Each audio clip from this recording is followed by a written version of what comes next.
Hello students, last class में हमने Lewis structure बनाना सीखा था। ऐसे न्यूट्रल मॉलिक्यूल्स जिसमें एक सेंट्रल एटम थे और ऐसे आयंस जिसमें एक सेंट्रल एटम थे, और कुछ असाइनमेंट भी हमने दिए थे। पहले उन असाइनमेंट्स को डिस्कस करेंगे, फिर 2 सेंट्रल एटम, 3 और उससे अधिक सेंट्रल एटम पर बात करेंगे। तो कुछ एक एग्जांपल्स जो मैंने दिए थे असाइनमेंट के तौर पे, पहले उसको डिस्कस करते हैं। C22 minus Cn minus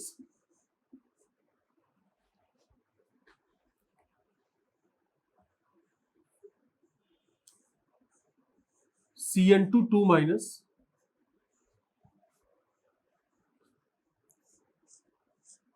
I3 minus N3 minus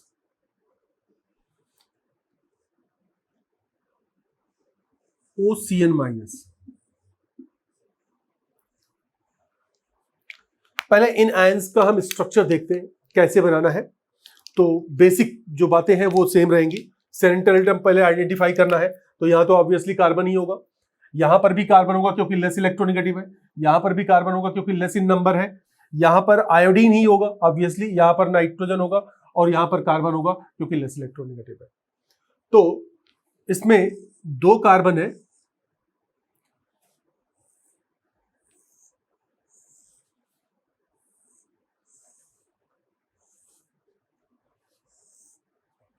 इसमें कार्बन सेंट्रल, नाइट्रोजन सराउंडिंग। यहां पर कार्बन सेंट्रल, 2 नाइट्रोजन सराउंडिंग। यहां पर आयोडीन ही सेंट्रल और आयोडीन ही सराउंडिंग। यहां पर नाइट्रोजन सेंट्रल, नाइट्रोजन सराउंडिंग। यहां पर कार्बन सेंट्रल और नाइट्रोजन और ऑक्सीजन सराउंडिंग। अब हमें चार्ज डिस्ट्रीब्यूट करना है। चार्ज मैंने बताया था कि सराउंडिंग एटम पे डालना है, तो इस वाले केस में तो हम किसी पे भी डालें कोई फर्क नहीं पड़ता। और ये 2 निगेटिव चार्ज है, तो किसी एक सेंट्रल एटम, किसी एक एटम पर न डाल करके बल्कि हम दोनों पे एक एक निगेटिव चार्ज डालें। अब इसमें एक निगेटिव चार्ज है तो हम नाइट्रोजन पे भी डाल सकते हैं, कार्बन पे भी डाल सकते हैं। अभी हमने ज्यादा इलेक्ट्रोनेगेटिव नाइट्रोजन है इसलिए उस पर डाला है। यहां पर 2 निगेटिव चार्ज है तो दोनों नाइट्रोजन पर एक एक निगेटिव चार्ज डालेंगे। हमेशा ध्यान रखना, निगेटिव चार्ज डालने से एक एडिशनल इलेक्ट्रॉन काउंट करोगे उस एटम पर जिस पर निगेटिव चार्ज डालना है, और पॉजिटिव चार्ज डालने पर हमेशा एक इलेक्ट्रॉन कम कंसीडर करोगे जितना उसके आइसोलेटेड एटम में होता है। यहां पर इस पे डाल दिया, यहां पर इस पे डाल दिया। अब जरा देखो यार, सिंगल बॉन्ड से पहले जोड़ें। कार्बन के पास वैलेंस शेल में 4 इलेक्ट्रॉन्स होते हैं। एक निगेटिव चार्ज डाला तो 5 हुए, दोनों कार्बन की वही स्थिति है। एक सिंगल बॉन्ड बनाया, दोनों पे 6 हुए। डबल बॉन्ड बनाया, दोनों पे 7 हुए। और ट्रिपल बॉन्ड बनाया, दोनों पे ऑक्टेट पूरा हो गया। दोनों के पास एक एक लोन पेयर है क्योंकि दोनों कार्बन के पास वैलेंस शेल में 4 इलेक्ट्रॉन थे। एक एक निगेटिव चार्ज मतलब 5 हुए, 3 बॉन्ड फॉर्मेशन में गए, तो एक एक लोन पेयर दोनों के पास है। ये हमारा हो गया C22 माइनस। ये है हमारा Cn माइनस। इसमें नाइट्रोजन पर हमने एक निगेटिव चार्ज डाला तो इस पर हो गए 6 इलेक्ट्रॉन, 5 खुद के थे। कार्बन के पास 4 इलेक्ट्रॉन है तो यहां पर सिंगल बॉन्ड बनाया, नाइट्रोजन के पास 7 हुए, कार्बन के पास 5 हुए। फिर एक डबल बॉन्ड बनाया तो नाइट्रोजन का ऑक्टेट पूरा हो गया, लेकिन कार्बन के पास अभी 6 इलेक्ट्रॉन है, 4 इसके खुद के और 2 नाइट्रोजन से शेयरिंग वाले। अब हम क्या करेंगे, नाइट्रोजन का ऑक्टेट पूरा हो गया, क्या कार्बन का ऑक्टेट पूरा करने का कोई तरीका है? बिल्कुल है। क्या तरीका हो सकता है वो? Coordinate bond. अब कोऑर्डिनेट बॉन्ड, सराउंडिंग एटम का ऑक्टेट पूरा हो चुका है तो किधर से किधर बनाते हैं? सराउंडिंग से सेंट्रल की तरफ, मतलब नाइट्रोजन से कार्बन की तरफ। और इसको हम रिप्लेस कर दें अगर नॉर्मल कोवेलेंट बॉन्ड से, तो मैंने बताया था कि जब नॉर्मल से रिप्लेस करोगे तो डोनर पर एक पॉजिटिव चार्ज और एक्सेप्टर पे एक निगेटिव चार्ज। तो कार्बन एक्सेप्टर है, इस पर निगेटिव चार्ज आ गया, और नाइट्रोजन डोनर है, इस पर पॉजिटिव चार्ज आएगा। पहले से निगेटिव चार्ज था तो न्यूट्रल हो जाएगा। तो ये साइनाइड आयन का दोनों में से कोई भी स्ट्रक्चर बना सकते हो, बोथ आर इक्वली गुड। यहां पर दोनों नाइट्रोजन के पास अब हमारे पास 6 इलेक्ट्रॉन्स हो गए क्योंकि एक निगेटिव चार्ज डाल रहे हैं, 5 वैलेंस इलेक्ट्रॉन्स थे। सिंगल बॉन्ड बनाए, सिंगल बॉन्ड बनाए, दोनों के पास 7 7 हुए। डबल बॉन्ड बनाए, डबल बॉन्ड बनाए, दोनों का ऑक्टेट पूरा हो गया। अब नाइट्रोजन के पास दो दो लोन पेयर है, क्योंकि नाइट्रोजन के पास वैलेंस शेल में 5 इलेक्ट्रॉन थे और एक नेगेटिव चार्ज आया तो 6 इलेक्ट्रॉन हुए, जिसमें से 2 बॉन्ड फॉर्मेशन में जा रहे हैं, तो दो दो लोन पेयर है। फिर है ये I3 माइनस में एस आयोडीन पर हमने नेगेटिव चार्ज डाल दिया तो इसका ऑक्टेट पूरा हो गया। इन दोनों के बीच में सिंगल बॉन्ड बना दिया, इन दोनों का भी ऑक्टेट पूरा हो गया। अब ये सराउंडिंग एटम इस सेंट्रल एटम से जुड़ेगा तो इसका एक ही तरीका होगा, कोऑर्डिनेट बॉन्ड के थ्रू। और मैंने बताया था जब भी कोऑर्डिनेट बॉन्ड बनाओ, नॉर्मल कोवेलेंट बॉन्ड से रिप्लेस करो, और रिप्लेस करते समय डोनर पे पॉजिटिव चार्ज और एक्सेप्टर पे नेगेटिव चार्ज। तो एक्सेप्टर हमारा सेंट्रल आयोडीन है और डोनर टर्मिनल आयोडीन है, इस पर नेगेटिव था, पॉजिटिव डाला, न्यूट्रल हो जाएगा। इस आयोडीन पर 6 इलेक्ट्रॉन्स मतलब 3 लोन पेयर होंगे, क्योंकि आयोडीन के पास वैलेंस शेल में 7 इलेक्ट्रॉन, एक नेगेटिव चार्ज 8 इलेक्ट्रॉन, जिसमें से 2 बॉन्ड फॉर्मेशन में गया। ये हमारे पास है।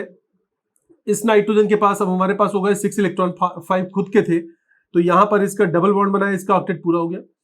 इस पर सिंगल बॉन्ड बनाया, इस सेंट्रल नाइट्रोजन का ऑक्टेट पूरा हो गया। और सेंट्रल नाइट्रोजन पे मैंने बताया था कि ऑक्टेट से ज्यादा इलेक्ट्रॉन नहीं रख सकते। अगर वो सेकंड पीरियड का एलिमेंट है, कोई भी सेकंड पीरियड का एलिमेंट हो, lithium, beryllium, carbon, nitrogen, oxygen, fluorine, तो इसमें मैक्सिमम 4 बॉन्ड्स बना सकते हैं, 5 बॉन्ड्स कभी भी नहीं बना सकते, क्योंकि उसके वैलेंस शेल में 4 ऑर्बिटल्स है, तो ज्यादा से ज्यादा वो 4 बॉन्ड बना सकता है, मतलब ज्यादा से ज्यादा वो 8 इलेक्ट्रॉन रख सकता है। अब इस नाइट्रोजन के पास एक लोन पेयर है और इस नाइट्रोजन के पास अभी 6 इलेक्ट्रॉन्स हुए हैं, 5 इसके खुद के और एक शेयरिंग वाले। तो एक कोऑर्डिनेट बॉन्ड का फॉर्मेशन इधर से इधर कर ले तो इसका भी ऑक्टेट पूरा हो जाएगा, और इसको हम रिप्लेस कर सकते हैं नॉर्मल कोवेलेंट बॉन्ड से। तो ऐसे दिखा सकते हैं, नॉर्मल से रिप्लेस करेंगे तो डोनर पे पॉजिटिव चार्ज और एक्सेप्टर पे नेगेटिव चार्ज, तो ये हमारे पास इसका स्ट्रक्चर हो गया।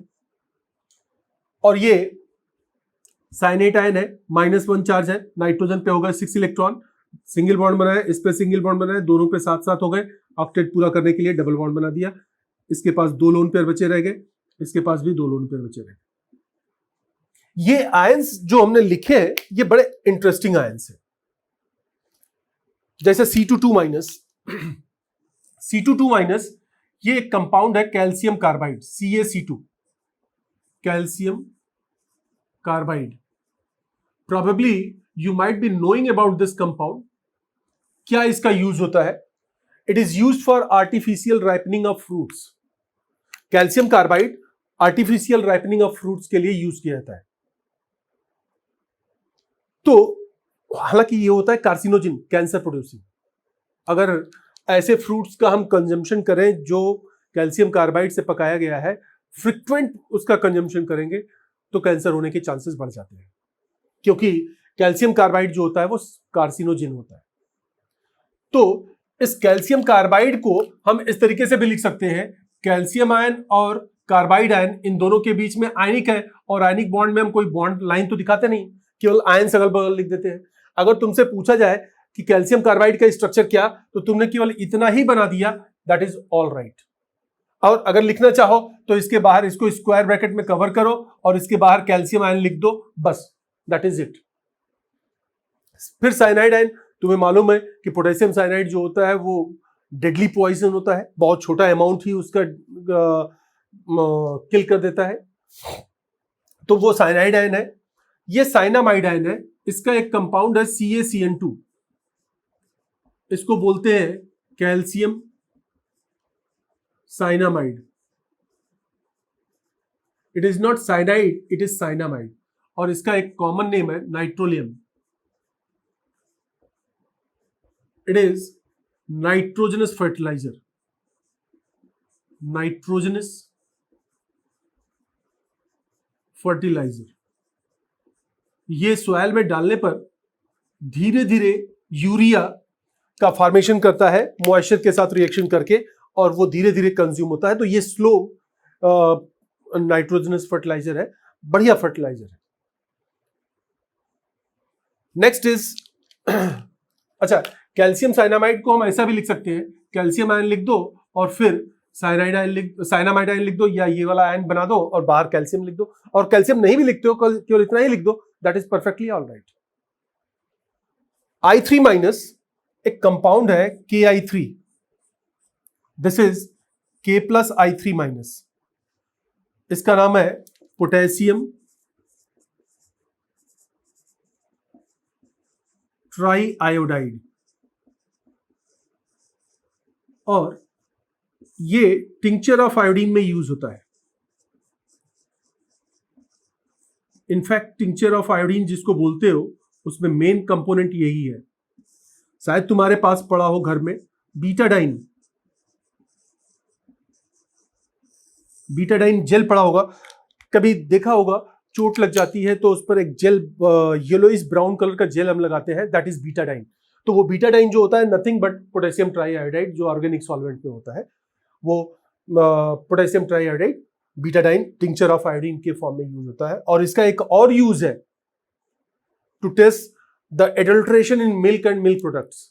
मिल्क और मिल्क प्रोडक्ट्स में अगर एडल्ट्रेशन है तो बीटाडाइन अगर घर में पड़ा है तो उसका एक बूंद यूज करके तुम उसका टेस्ट कर सकते हो। मिल्क और मिल्क प्रोडक्ट में अगर कोई भी एडल्ट्रेशन है तो उस एडल्ट्रेशन को, उसमें सर्टेनली स्टार्च का एडल्ट्रेशन जरूर होगा, जो डाइल्यूशन विथ वाटर है उसको छोड़ करके।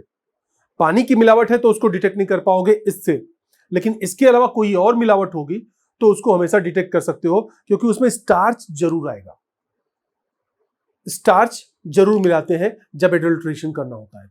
और स्टार्च आयोडीन का एक टेस्ट होता है, starch iodine blue black colour का कॉम्प्लेक्स बन जाता है, शायद तुमने पढ़ा होगा क्लास 6-7 में।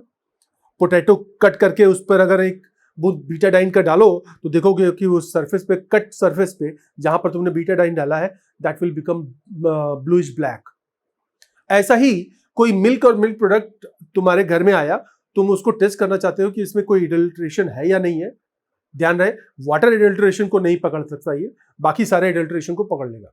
इसमें क्या करोगे, मिल्क प्रोडक्ट का, मिल्क या मिल्क प्रोडक्ट का एक स्पून ले लो, छोटा सा सैंपल, उसमें एक बूंद बीटाडाइन डालो और उसको मिला दो।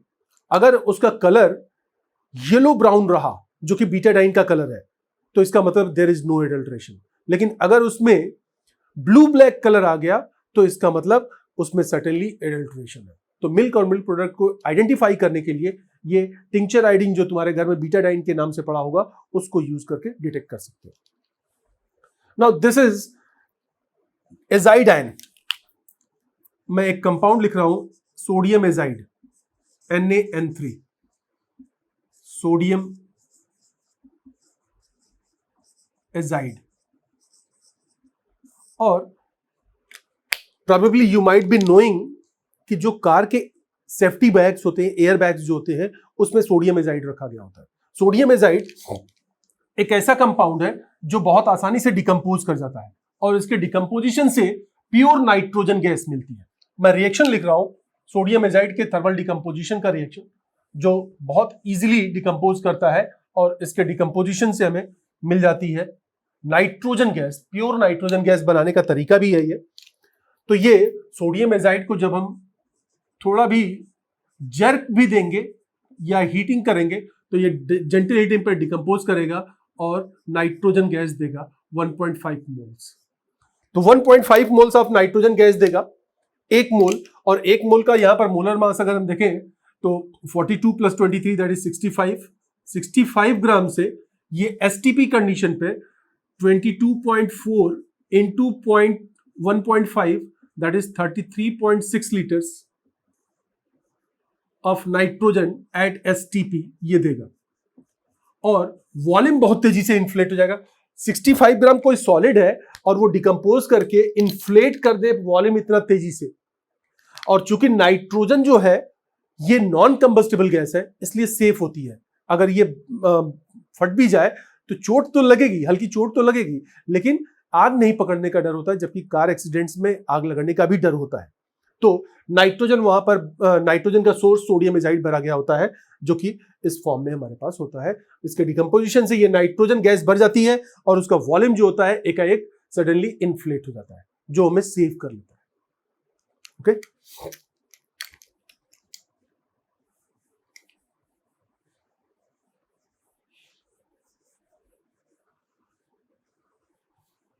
कुछ और मॉलिक्यूल्स और आयंस का हमने वहां पर स्ट्रक्चर लिखा था। जैसे एक था sulphate ion, phosphate ion, perchlorate ion, nitrate ion, ये भी आयन हमने लिखे थे, तो इनके भी स्ट्रक्चर देख लो। सेंट्रल हो गया सल्फर, 4 ऑक्सीजन हो गए, 2 निगेटिव चार्ज है, तो किसी 2 ऑक्सीजन पे डाल दो। जिन ऑक्सीजन पे डाल दिया निगेटिव चार्ज, उस पर वैलेंस शेल में खुद के 6 थे, एक निगेटिव चार्ज से 7 हुआ, ऑक्टेट पूरा करने के लिए सिंगल बॉन्ड बनाया, इस पर सिंगल बॉन्ड। इनके पास खुद का 6 था, सिंगल बॉन्ड बनाया, 7 हुआ, ऑक्टेट पूरा करने के लिए double bond. That is it, sulphate ion. Similarly phosphorus central हो गया, oxygen oxygen oxygen oxygen, 3 negative charge, 3 surrounding oxygen पे डाल दिया, सिंगल बॉन्ड, इस पर डबल बॉन्ड बनाया, ये पूरा हो गया। ClO4 माइनस में ऑक्सीजन ऑक्सीजन ऑक्सीजन ऑक्सीजन, एक निगेटिव चार्ज, इस पर सिंगल बॉन्ड बनाया, इसका ऑक्टेट पूरा, डबल बॉन्ड, ऑक्टेट पूरा। नाइट्रेट आयन का स्ट्रक्चर बनाए, NOOO, एक निगेटिव चार्ज इस पे हमने डाल दिया, सिंगल बॉन्ड बनाया, ऑक्टेट पूरा, डबल बॉन्ड बनाया, इसका ऑक्टेट पूरा, डबल बॉन्ड बनाया, इसका ऑक्टेट पूरा। लेकिन इसमें एक प्रॉब्लम है, ये स्ट्रक्चर गलत है, दिस इज इनकरेक्ट। क्यों इनकरेक्ट? क्योंकि नाइट्रोजन की यहां पर पेंटावैलेंसी हो गई, और नाइट्रोजन सेकंड पीरियड का एलिमेंट है। मैंने बताया था कि उसके पास कभी भी 4 से ज्यादा बॉन्ड नहीं बन सकते, तो हमें उसका सब्स्टिट्यूट ढूंढना पड़ेगा। नाइट्रोजन ऑक्सीजन ऑक्सीजन ऑक्सीजन, एक निगेटिव चार्ज, सिंगल बॉन्ड बनाया, ऑक्टेट पूरा, ये डबल बॉन्ड बनाया, इसका ऑक्टेट पूरा। अब इसको हम कोऑर्डिनेट बॉन्ड से जोड़ दें, तो कोऑर्डिनेट बॉन्ड नाइट्रोजन के पास एक लोन पेयर बचा रह गया था, वो डोनेट कर दिया, इसको रिप्लेस करो नॉर्मल कोवेलेंट बॉन्ड से, तो NO-O- डबल बॉन्ड हो, इस पे पॉजिटिव चार्ज। अब ये हमने डोनर एटम पर पॉजिटिव चार्ज और एक्सेप्टर पर नेगेटिव चार्ज डाला, दोनों न्यूट्रल थे इनिशियली, वो हमारे पास नाइट्रेट आयन का स्ट्रक्चर होगा। तो ये तुमसे गलती हो सकती थी, इसको तुम्हें ध्यान रखना है। कुछ और मॉलिक्यूल्स थे, XeF4, XeO3, XeO4, XeOF2, XeO2F2, XeOF4। मैंने बताया था जीनन जो है उसकी कोवेलेंसी मैक्सिमम 8 हो सकती है, क्योंकि जीनन के वैलेंस शेल में, जीनन के जो वैलेंस शेल होगा इसमें 5s2 5p6 ये कॉन्फ़िगरेशन होगा।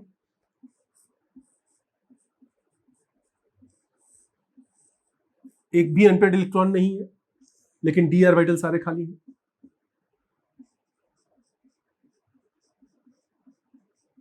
अब इसमें एक्साइटेशन पे मेरे पास बॉन्ड बन जाएगा, तो XeF4 में 4 बॉन्ड बनाने हैं, तो 2 इलेक्ट्रॉन को एक्साइट कर दो, एक यहां एक यहां, तो ये हमारे पास जीनन के पास 4 बॉन्ड बना दिया हमने, और 4 में से 2 लोन पेयर बचे रह गए, तो 2 लोन पेयर यहां पर दिख रहे हैं। फिर उसके बाद जीनन ट्राईऑक्साइड है, 3 ऑक्सीजन है, तीनों को जोड़ दिया, single bond single bond single bond, double bond double bond double bond. Xenon के पास वैलेंस शेल में 8 इलेक्ट्रॉन थे, 6 कंज्यूम हुए, 1 लोन पेयर। XeF4 में जीनन के पास double bond double bond double bond double bond. मैंने 3 एलिमेंट पूरे पीरियोडिक टेबल में बताया था, जो कि मैक्सिमम कोवेलेंसी ऑफ 8 शो कर सकते हैं, जिसमें एक जीनन था और 2 थे रुदेनियम और ऑस्मियम। तो जीनन का ये एग्जांपल है।